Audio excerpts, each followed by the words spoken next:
આજે આપણે ગર્ભસ્થ શિશુ સાથે એક એવા રાજાની વાત કરવી છે જે મહેલમાં નથી રહેતા પણ હિમાલયના બરફ જેવા પહાડોમાં રહે છે, જે ગળામાં સાપ પહેરે છે છતાં સૌથી દયાળુ છે. તે છે દેવોના દેવ મહાદેવ. તો ચાલો આજે આપણે બાળકને મહાદેવની મહાશિવરાત્રિ વિશેની વાર્તા સંભળાવીએ.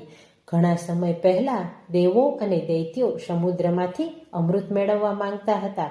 અમૃત પીવાથી કોઈ પણ અમર બની શકે, તેથી તેમણે મળીને સમુદ્ર મંથન શરૂ કર્યું.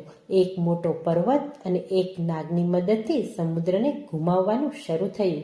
સમુદ્ર મંથન દરમિયાન અચાનક એક ભયાનક અને વિષ બહાર આવ્યું. આ વિષ એટલું ઝેરી હતું કે આખી દુનિયા નષ્ટ થઈ શકે. દેવો અને દૈત્યો બંને ખૂબ ડરી ગયા.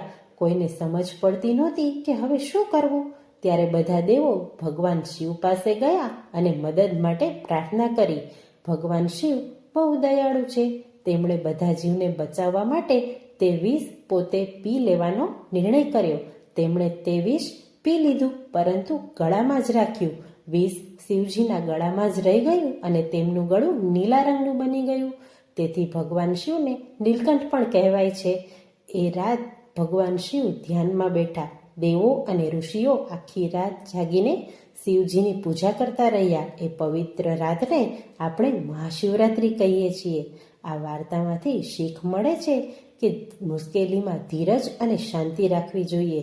સાચું બોલવું અને દયાળુ બનવું એ સારો સ્વભાવ છે. સારા કામ કરવાથી અને બીજાની મદદ કરવાથી ભગવાન રાજી થાય છે. આજની વાર્તા અહીં પૂર્ણ કરીએ છીએ. આવી જ એક નવી સંસ્કાર વાર્તા સાથે ફરી મળીશું આવતા અઠવાડિયે. કેશવ ગર્ભ સંસ્કાર સાથે જોડાયેલા રહેવા માટે ચેનલને સબસ્ક્રાઇબ કરો. આપને વાર્તા ગમી હોય તો લાઈક કરો, અન્ય માતાઓ સાથે શેર કરો. અને હા, તમે તમારા બાળકને કયા સંસ્કાર આપવા માંગો છો, કોમેન્ટમાં જરૂર જણાવો.